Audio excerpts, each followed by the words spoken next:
Baik, untuk uji tes selanjutnya adalah uji tes korelasi. Pertama-tama buka CASP, lalu ke regression, lalu ke correlation.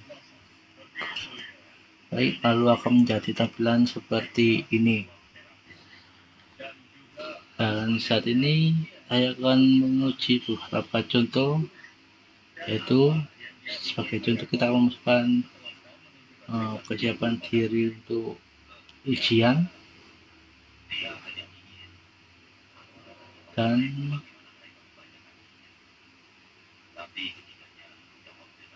motivasi belajar. Baik, dan untuk pertama-tama kita akan menggunakan person.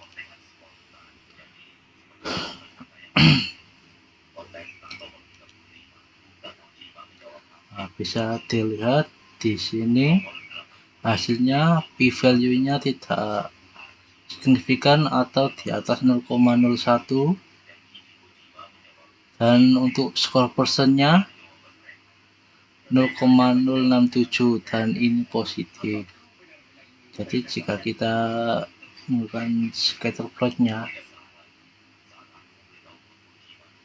akan terlihat seperti ini, dimana terlihat datanya hubungan positif, yaitu saat kesiapan diri untuk ujian naik, saat motivasi belajar naik, maka kesiapan diri untuk ujian juga akan naik.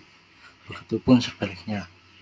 Nah, dan untuk uji normalitas ini di assumption check, lalu klik pada Shapiro ini. Baik, saya akan coba kembali lah. Nah, ini sudah.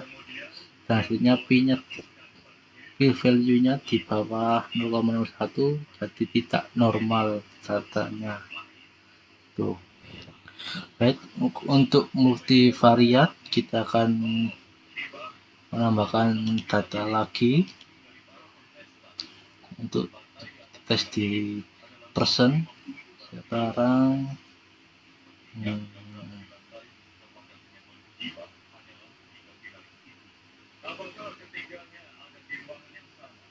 mungkin kita akan memasukkan ini.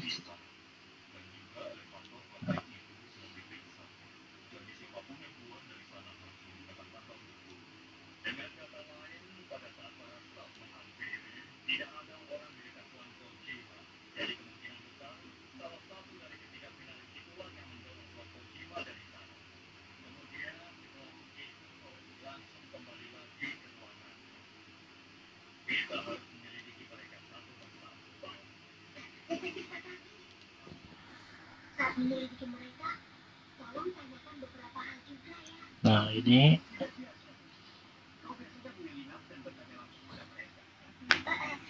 sudah tampak hasilnya, dan untuk p-value-nya di bawah 0,01 yang artinya signifikan, dan untuk nilai persennya untuk ketahanan belajar sebagai pelajar baru dan kesiapan diri untuk ujian di 0,347. Dan untuk hasil selanjutnya di motivasi belajar dan ketahanan belajar sebagai pelajar baru ini hasil p-value-nya 0,062 dan tidak signifikan, tetapi hubungannya positif, yaitu dengan nilai 0,172. Dan kita akan melihat plotnya. Nah, bisa dilihat di sini kesiapan diri untuk ujian yang hubungannya positif dengan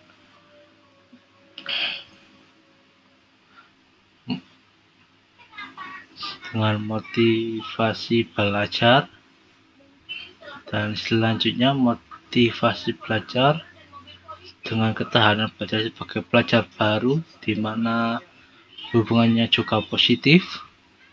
Di saat motivasi belajar naik, maka ketahanan belajar sebagai pelajar baru juga akan naik. Dan yang ketiga, ketahanan belajar sebagai pelajar baru dengan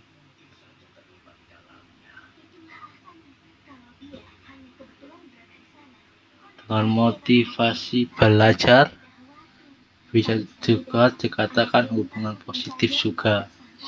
Dan untuk menguji normalitasnya bisa dilihat di sini. Nah, dimana persiapan diri untuk ujian di bawah 0,01, kesiapan diri untuk ujian tentang sudah belajar baru 0,03, dan selanjutnya motivasi belajar dan ketahanan belajar sebagai belajar baru di bawah 0,01. Di sini tidak ada yang normal datanya, jadi harus dilakukan uji non parametrik. Jadi hipotesisnya yang pertama tadi, kesiapan diri untuk ujian, hubungan kesiapan diri untuk ujian dan motivasi belajar. Kemudian yang kedua, kesiapan diri untuk ujian dan motivasi belajar dengan ketahanan belajar sebagai pelajar baru. Yang ketiga, yang parsial ini bisa seperti ini mungkin. Jadi hubungan kesiapan diri untuk ujian dan motivasi belajar dipengaruhi oleh regulasi diri. Nah, bisa dilihat hasilnya ini. Nah, seperti ini, negatif, p-value-nya 0,1416, jadi tidak signifikan, dan persennya negatif 0,076, jadi hubungannya negatif. Jadi jika motivasi belajarnya tinggi, maka kesiapan diri untuk ujiannya rendah. Jadi jika hubungan itu negatif, jadi seperti itu. Dan untuk uji normalitasnya bisa dilihat di sini, di bawah 0,01, jadi tidak normal. Pendistribusian datanya tidak normal, jadi harus dilakukan pengujian non parametrik. Jadi berdasarkan tadi hasilnya,